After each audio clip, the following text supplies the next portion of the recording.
the attendee room. Good morning. Thank you for joining the No Kings Coalition virtual press conference. Good morning, everybody.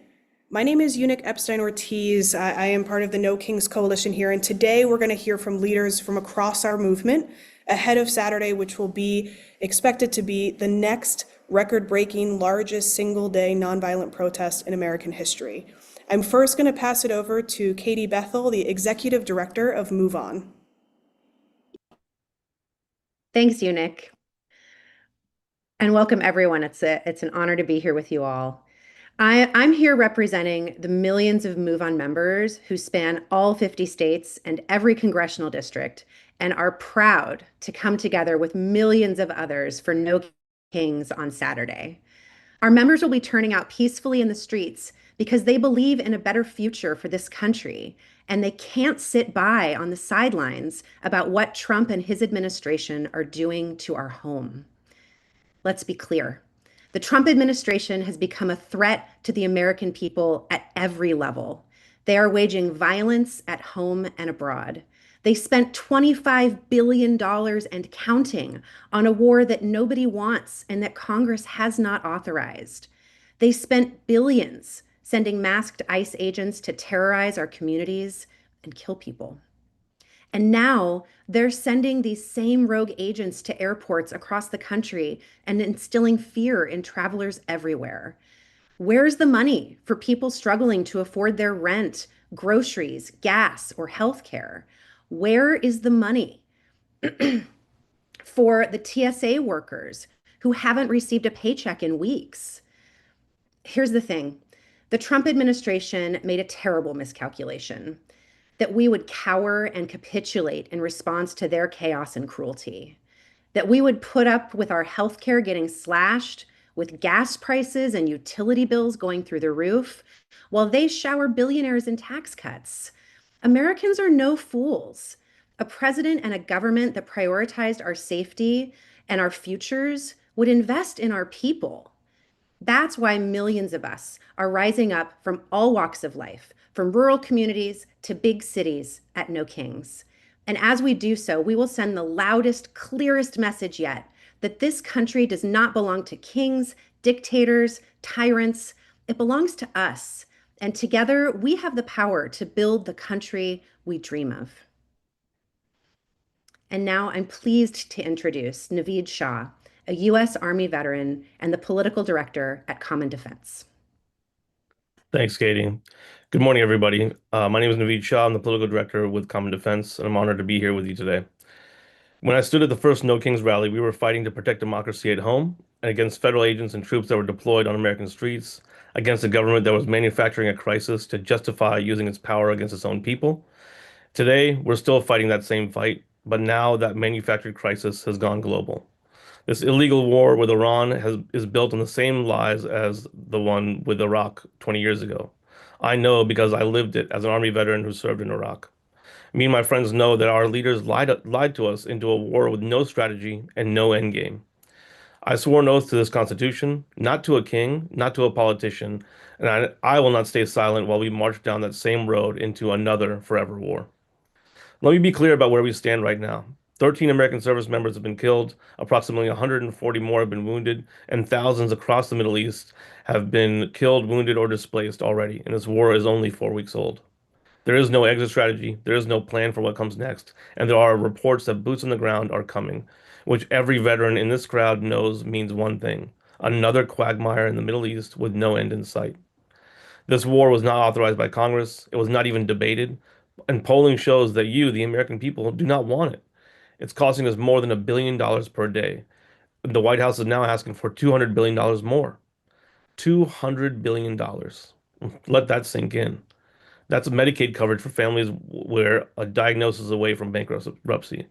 That's housing for veterans who are sleeping on the streets. That's childcare for working parents who can't afford to go back to work. That's community college for kids who just want a shot at the future. That's money for the people of this country. Instead, it is being funneled into a war no one voted for under a commander-in-chief who believes that his power is absolute. But in America, we have no kings. We saw that truth with the first No Kings. We saw it at the second. And today we are saying it louder than ever because the stakes are higher than ever. What started as a fight against troops on American streets has become a fight against an administration that will deploy force anywhere, at home or abroad, to distract from the fact that everyday Americans are still having to make impossible choices at the gas station, at the grocery store, and at the kitchen table, wondering how they're going to make it to the end of the month. They want us distracted by the spectacle, but we're focused on the people. And while they're posting meme videos glorifying this war, and the Secretary of Defense is talking about giving no quarter to our enemies, I need every person watching to understand what this means to the men and women actually serving. Those words and those videos don't make us look cool or strong. They put a bigger target on our troops. If we declare no quarter, then the enemy has no reason to treat our troops humanely, such as pilots who get shot down behind enemy lines, which is real because we've already had several air assets downed in the region. They put a bullseye on every service member downrange. That's not leadership. That's not support for the troops. That's reckless. It's dangerous, and veterans across this country are taking note. We didn't serve this country so it could be handed over to one man's ego. We served because we believe in something bigger, a government of the people, by the people, for the people, a constitution that means something, a democracy that's worth defending. That's what No Kings is all about. That's what all of you are. A people-powered movement that refuses to be props, refuses to be silent, and refuses to quit. So here's our ask. Show up on Saturday. If you haven't already, RSVP for your local No Kings event right now. There's over 3,000 of them. There's definitely one near you. The link is in your hands. It's on your website. There's no excuse not to be there and every reason to be there. Bring your neighbors, bring your family, bring anyone who has ever believed that this country belongs to its people. We need you out there peacefully and powerfully this Saturday. This is not the end of our republic. We keep going. And with that, I want to pass it to Deirdre Schiefling of the ACLU.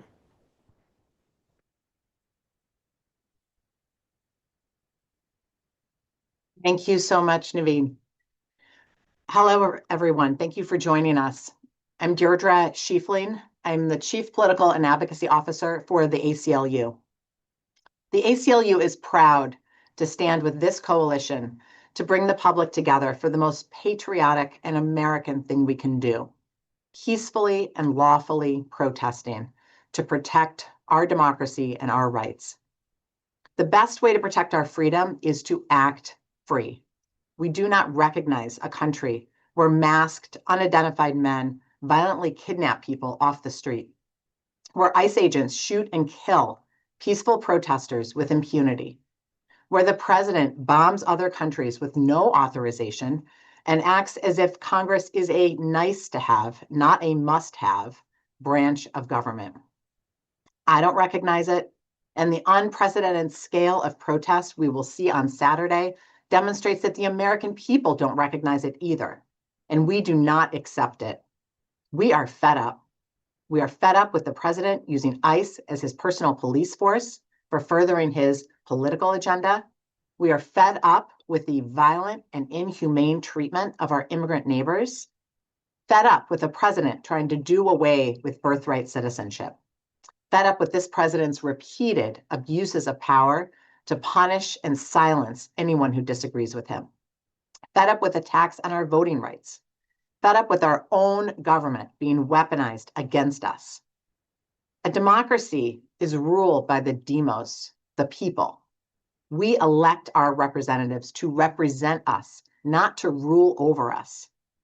Apparently, President Trump didn't get the memo. This No Kings protest will make sure he does. It is our right and our duty to challenge these unprecedented threats to our rights and liberties and defend the future of our country. And it works. Whenever we stand up to President Trump's abuses of power, like most bullies, he backs down. We saw it when we held protests after the president's illegal deployment of the National Guard to intimidate protesters in Los Angeles. He backed down. We saw it when we held massive protests after ICE murdered Renee Good and Alex Preddy in Minneapolis. He backed down. And we will see it again on Saturday when millions come out again. It is our responsibility to continue to resist. Peaceful resistance is the antidote to repression, and it's the antidote to the despair and powerlessness that repression is trying to make us feel. We are powerful together. We are powerful when we use our freedom, when we act free. So We will be on the ground in all 50 states on Saturday. In 3,000 different towns, cities, neighborhoods, we will be loud, proud, joyful, and determined in defense of our rights, in defense of our democratic country. No Kings is more than a single day of protest. It's a growing movement of people determined to act free, to be free, to stay free. See you in the streets on Saturday. And with that, I will now pass it to Sarah Parker with 5051 and the Voices of Florida Fund. Thank you so much. Hi, my name is Sarah Parker. I am the 5051. I'm one of the 5051 national coordinators, and I am also the executive director of Voices of Florida Fund. I want to start off by naming how incredibly important this moment is.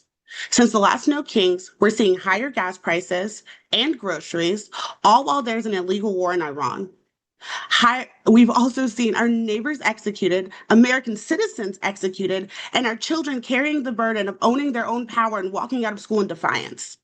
The people of America are pissed. They are the ones demanding for No Kings. They are the ones powering this movement, and this movement is owned by them and driven by them. I want to be crystal clear that these people are not just showing up because they're angry. They're showing up most importantly because of love. Disciplined and real love. Love for their neighbor, their community, and most importantly, as a mother, love for their children. Anyone who says that this movement is not powered by love or the people, they're using smoke and mirrors and trying to change the narrative with played out talking points. The people that are mobilizing on March 28th are refusing to cede ground to an authoritarian because they love their country. Let me give you some numbers. We've officially surpassed our previous records in reach and are currently tracking over 2,200 non-urban events across 2,100 unique cities. Places like Arizona are creating an 8-mile-long protest from Tucson to Oro Valley, making a visible corridor of democracy. These leaders are putting their communities first when the administration refuses to and have been trained in de-escalation. They know that discipline breeds power and power breeds change.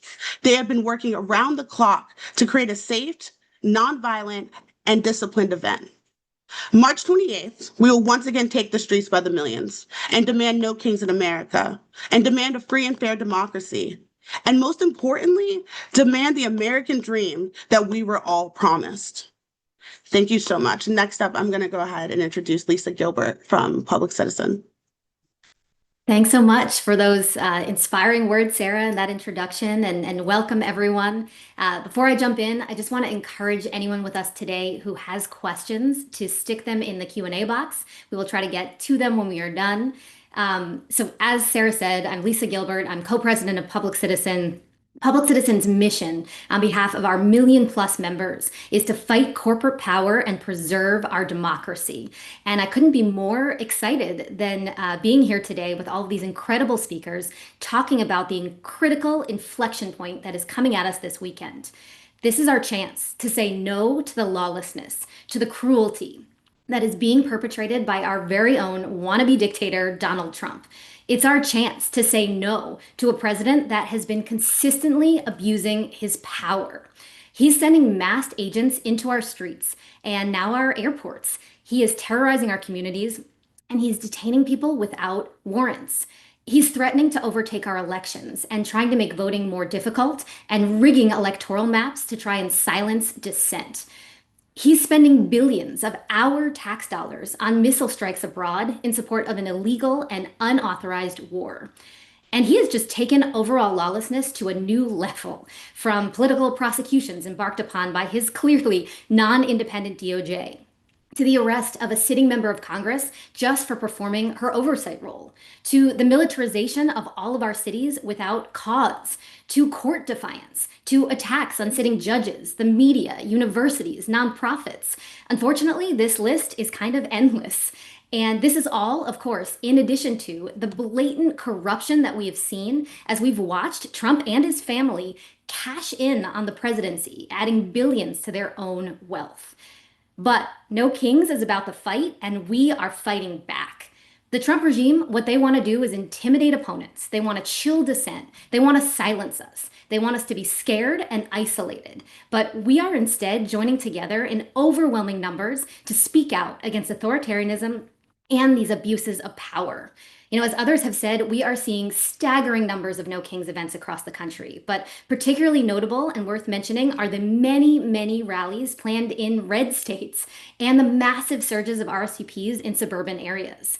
This is the definition of a groundswell. No matter where these events are located, these protests are nonviolent. They're disciplined. They will be grounded in solidarity. And this is really what the administration is scared of, our unity in this moment. And that's what we're going to show them in droves this Saturday. Our courage, our unity, our conviction, and that we will not suffer kings in America. So with that, I'm thrilled to hand it to the next speaker, the incredible Randy Weingarten, president of the American Federation of Teachers.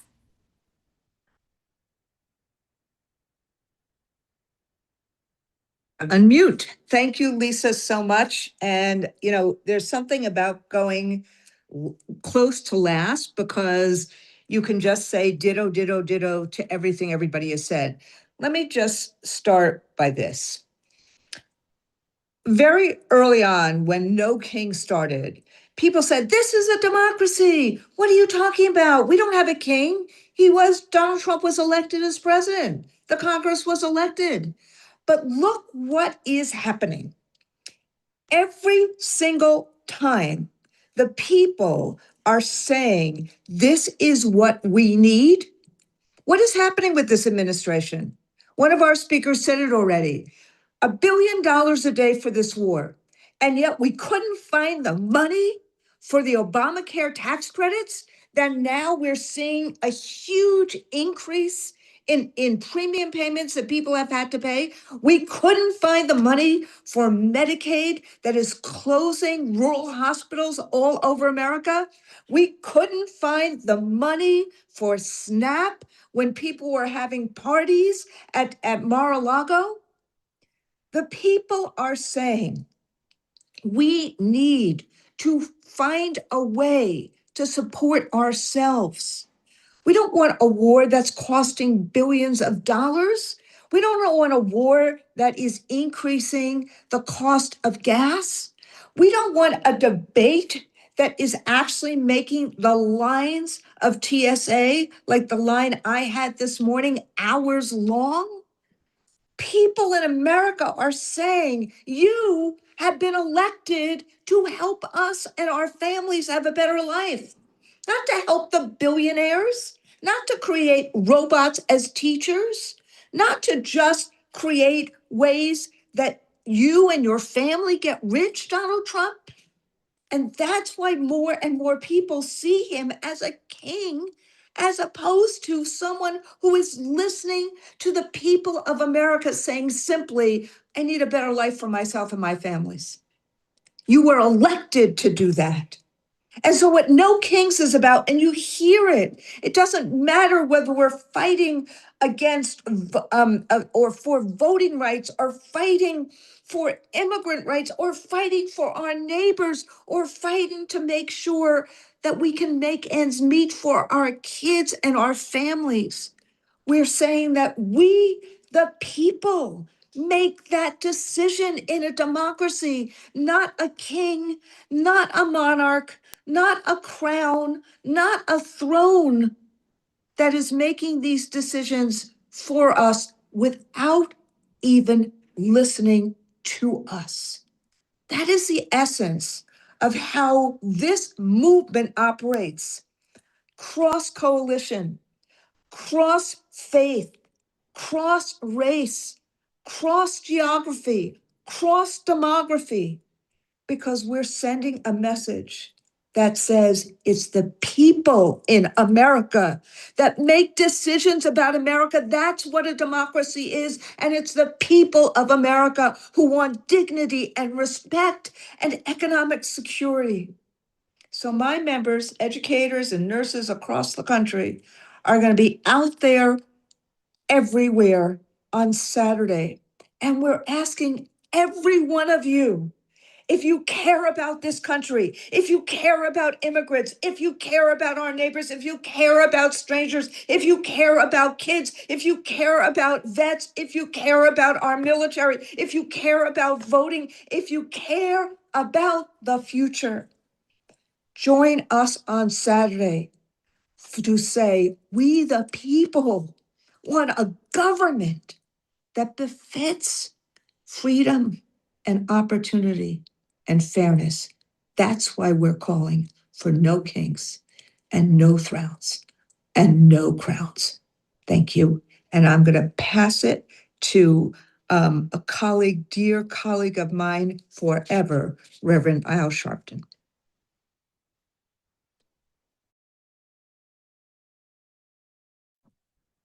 Thank you, Randy.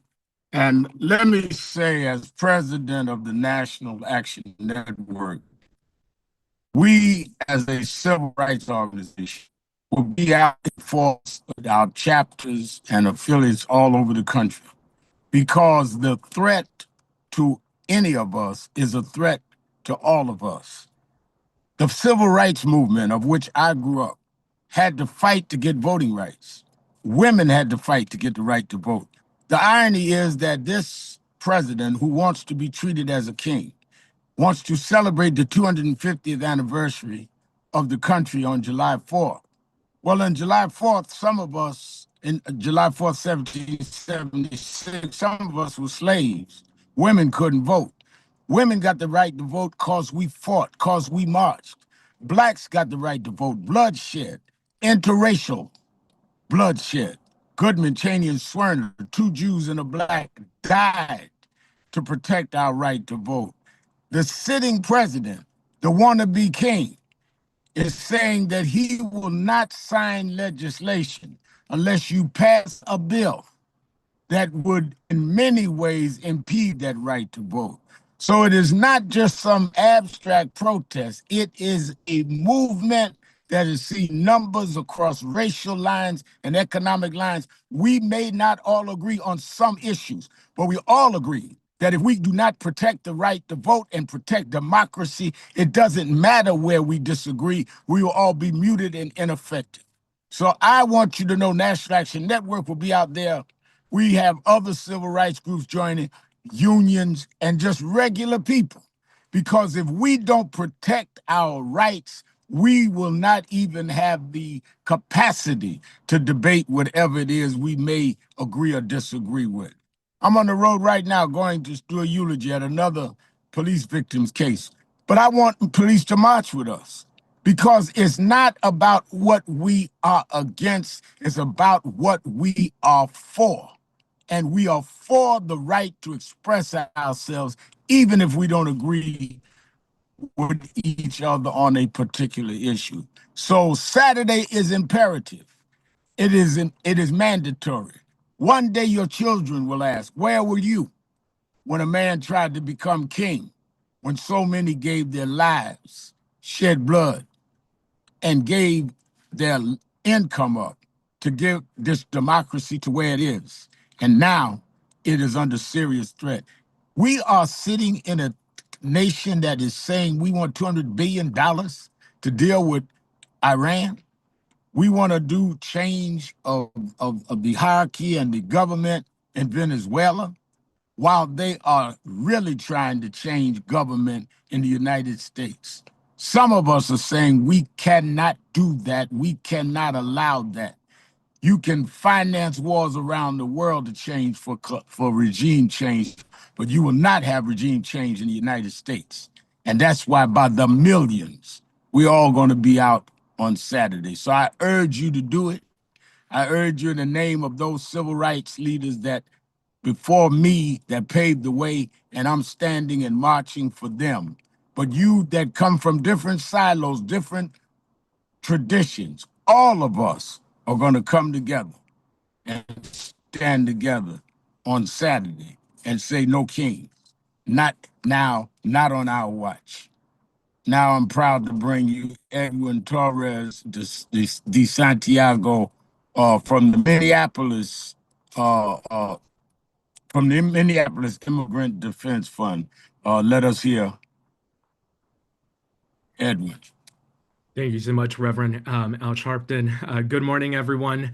My name is Edwin Torres de Santiago, and I lead the Immigrant Defense Network, the largest coalition of over 100 organizations protecting immigrant rights in Minnesota and in the upper Midwest.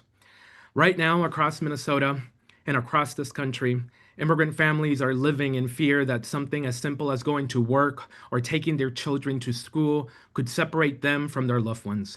That is the reality. A mother texting her child just to say, I made it. A father calling in the middle of the day to just say, I'm okay. I know this because it's exactly what both of my parents do every single day. For 25 years, I lived without documentation, and my parents still do. And let's be clear about what is happening. You don't send mask agents into neighborhoods, into airports, into communities to keep people safe. You send them to keep people terrified. And that fear is not accidental.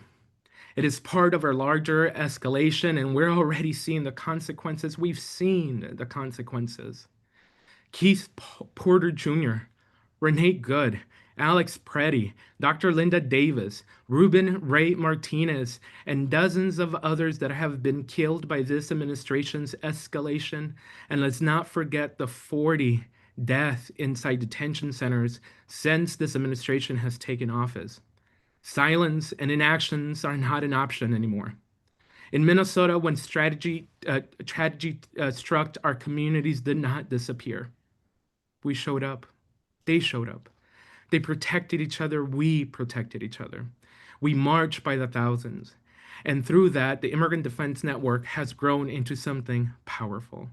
We have trained over 33,000 constitutional observers, everyday people ready to document, to witness, and to defend each other. That is what people power looks like. And this Saturday, millions of people across this country will come together to say, enough. Enough fear, enough harm, enough abuse of power. Because power does not come from intimidation. Power comes from the people. And let me now speak directly to our Spanish-speaking community. Y ahora quiero hablar directamente con nuestra comunidad latina. Soy Edwin Torres, el director de la Red Defensa de Inmigrantes acá en el estado de Minnesota. A las familias que están viviendo con miedo todos los días, a las madres que no saben si van a regresar a la casa, a los padres que salen a trabajar con el corazón en la mano, los vemos, los sentimos y estamos con ustedes. Sabemos lo que se siente vivir con ese miedo, el miedo de una puerta tocada por un agente de ICE, el miedo de una llamada que cambia su vida, el miedo de no saber si mañana todo seguirá igual. Pero quiero que escuchen con toda claridad. No están solos. No están solos en Minnesota, no están solos en el país y no están solos en esta lucha. Porque en este momento estamos construyendo algo poderoso. Una red, una comunidad, un movimiento. La línea de defensa de inmigrantes no solo es una organización, es una línea de defensa, de protección, es de comunidad organizada. Somos miles de personas, más de 33,000 observadores constitucionales listos para protegernos a nosotros, listos para documentar injusticias, porque cuando intentan gobernar con miedo, respondemos con unidad.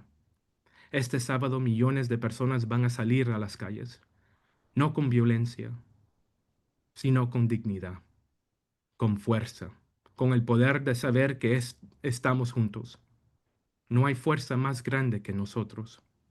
Y juntos vamos a resistir, juntos vamos a avanzar, y juntos vamos a ganar. Gracias. Thank you. Now I have the honor of introducing Leah Greenberg, Co-Executive Director of the Indivisible Project. Thank you, Edwin. Thank you, everyone. It is great to be here with you. Just one more reminder to use the Q&A function to ask any questions that you've got. All right.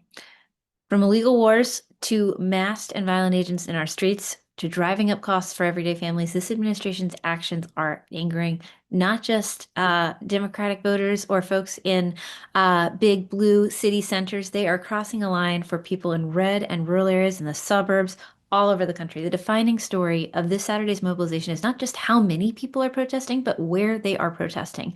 Our data shows 2/3, 66% of RSVPs coming from outside of major urban centers. This is up nearly 40% from the first No Kings Day of Action last June. Idaho, Wyoming, Montana, Utah are all showing up with events in the double digits. We are seeing in Republican leaders' own backyards powerful pushback. There are 11 No Kings events in both Senator John Thune's state of South Dakota and in Rep. Mike Johnson's state of Louisiana. We're seeing huge RSVP surges in highly competitive bellwether suburban areas like Bucks in Delaware County in Pennsylvania, East Cobb and Forsyth in Georgia, Scottsdale and Chandler in Arizona. Voters who decide elections, the people who do the door knocking and the voter registration and all of the work of turning protest into power, they are taking to the streets right now and they are furious. Let's be clear, this administration is panicking. They are scrambling. They are searching for literally anything to distract from their own governing failures. They are escalating with violence at home and abroad because they know that they are flailing. It is no accident they've been quiet on No Kings recently. Last time, they tried to smear the millions of Americans who came out to peacefully and joyfully assert our rights. They realized that just draws attention and to the continued and increasing success of this movement, so they've pulled back. But we will not be silent. We will be louder than ever. And it doesn't end after March 28th.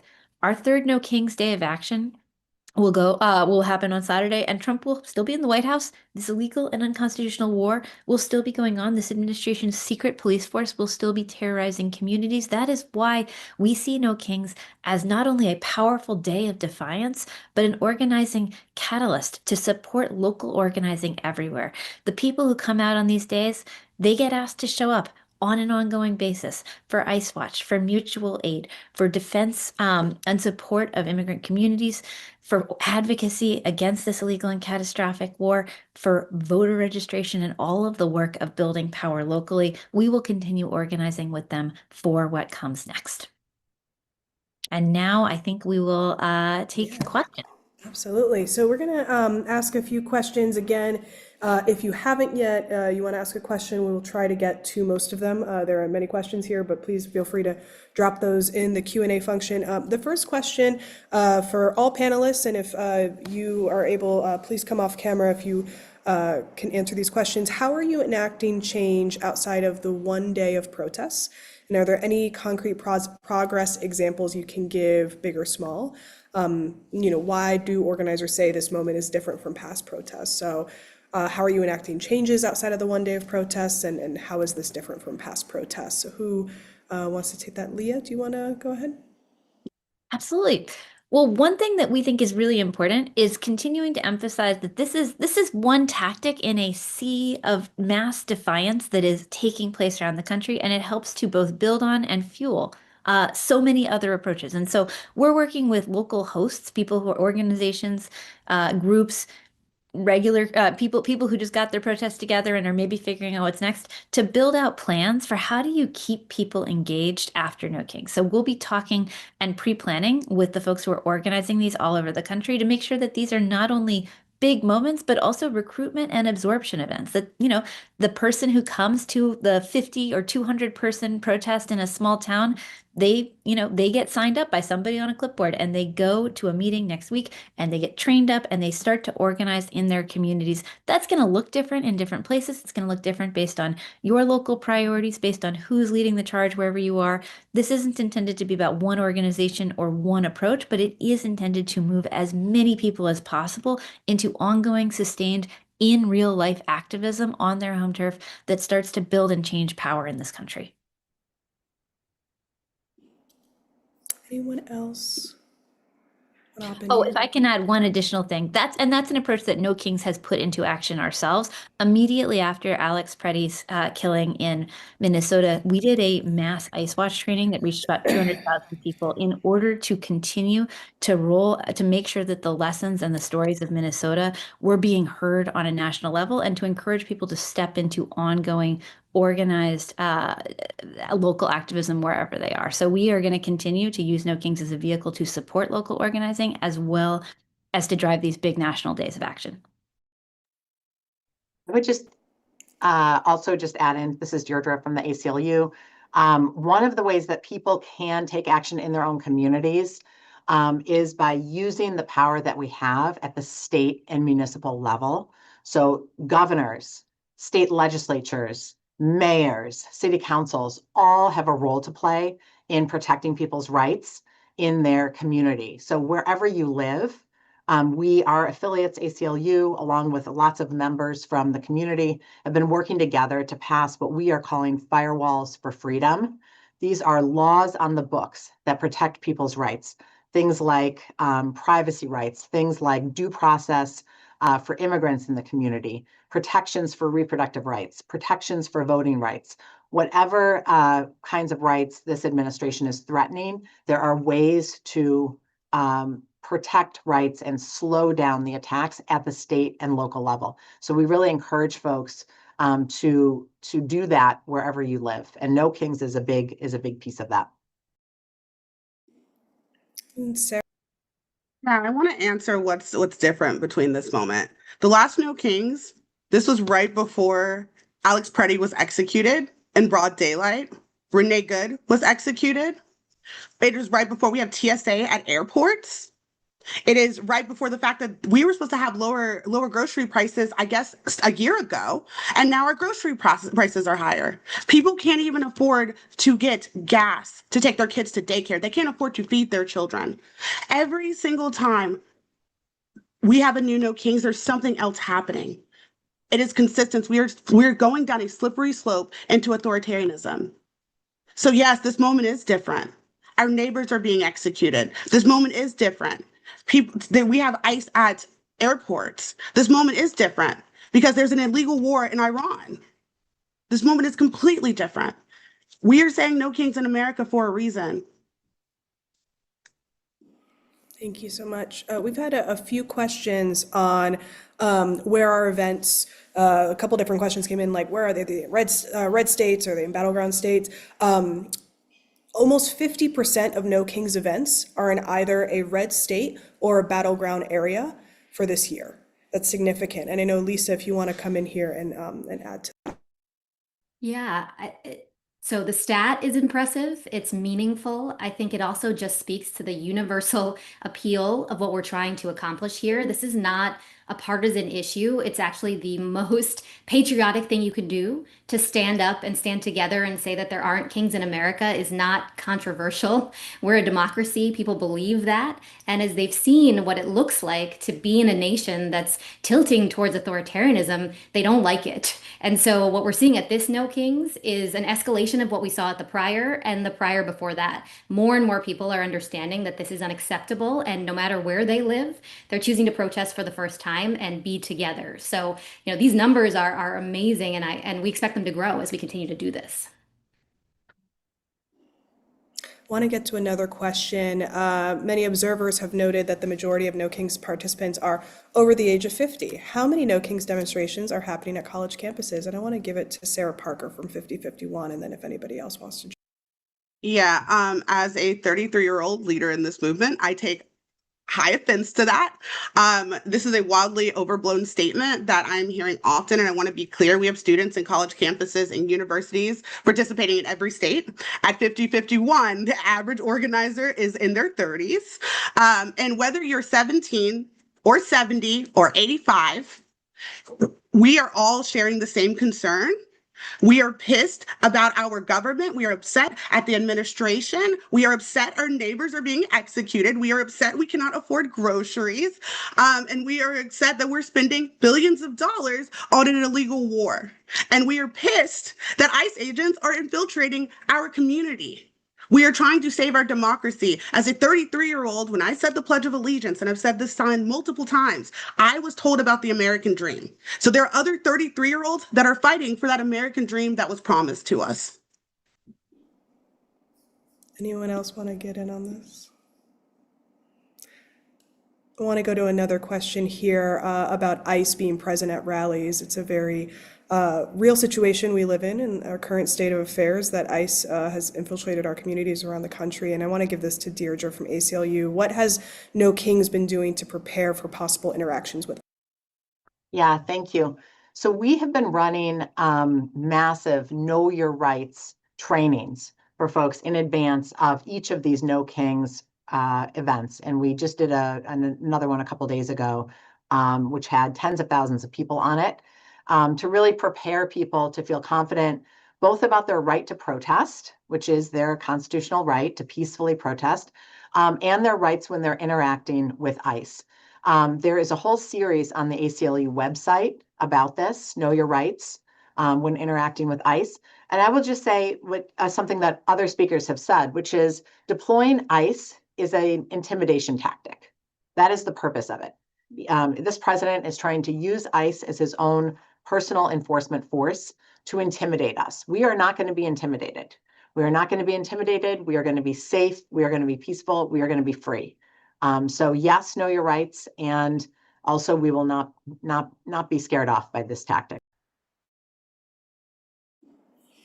Thank you so much. We're going to take one more question. Edwin, I'm going to give this to you in Spanish. This is from Thalia. ¿De qué manera están generando cambios más allá de ese único día de protestas? ¿Podrían dar algún ejemplo concreto de progreso, ya sea grande o pequeño?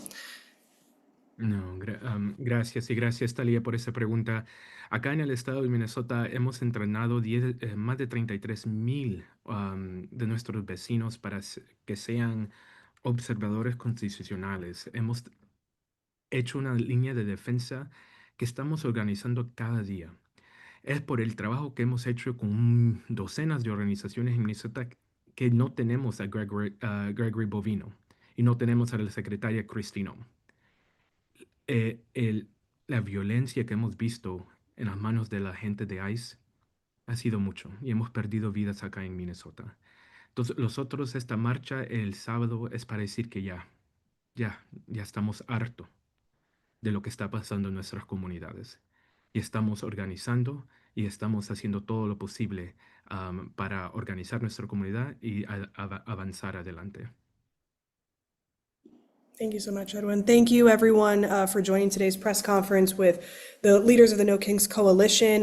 If you have any questions after this press conference, please email media@nokings.org. Our team will be in touch with anything you might have questions to. Again, we anticipate Saturday being another record-breaking the single most largest nonviolent day of action in America, with over 3,200 events, with millions anticipated to be turning out across all 50 states and nearly every continent around the globe. We're in every continent but Antarctica.